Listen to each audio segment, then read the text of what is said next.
சுவிசேஷம் அறிவிக்கிறது என்ன கடினமாக இருக்குது? சுவிசேஷம் அறிவிக்கிறது என்ன கடினமாக இருக்குது? இதே வேலையை ஏதாவது ஒரு பெரிய இண்டஸ்ட்ரி, ஒரு பெரிய கம்பெனி உண்டு இல்லையா, மொபைல் நெட்வொர்க்கிங் கம்பெனிகிட்ட கொடுத்தா அவங்க 2 நிமிஷத்தில் ஒரு வீடியோ போடுவணும். ஒரு வீடியோ போடணும். எப்படி ஒரு வீடியோ போடணும் தெரியுமா? முதல்ல ஒரு பெரிய பாறை, பெரிய பாறை, பெரியன்னா பெரிய பாறை. அடுத்து அந்த பாறை அப்படி பூமியிலிருந்து பிளந்து அப்படி மேலே வருது. அதுக்கு பக்கத்தில் ஒரு எழுத்து வருது, உங்கள் வாழ்க்கையில் தடை கற்களா. அப்புறம் கீழே இருந்து ஒரு கம்பி, டிஎம்டி கம்பி அப்படி வருது.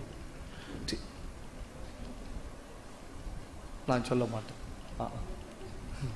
கீழே இருந்து டிஎம்டி கம்பி அப்படியே வருது. அப்படி நேர வந்த டிஎம்டி கம்பி திடீர்னு அப்படியே வளையுது.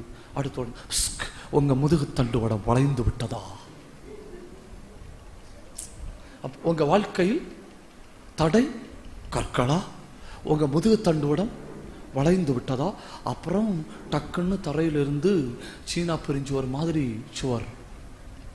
அடுத்து டக்குன்னு வருது, எல்லா பக்கம் அடைபட்டு விட்டதா? பரவாயில்லை, எல்லாருக்கும் செட் ஆகுது. ஒரு கூட்டத்துக்கு முதுகு தண்டு வளைஞ்சிருக்கு, இன்னொரு கூட்டத்துக்கு எந்த பக்கம் பார்த்தாலும் தடை கற்கள், இன்னொரு கூட்டத்துக்கு எல்லா பாதையும் அடைஞ்சு விட்டது.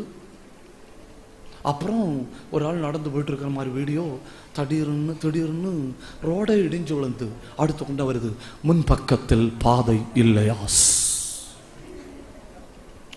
அத்தனை கேள்விக்கும் ஒரே பதில், ஜீசஸ்.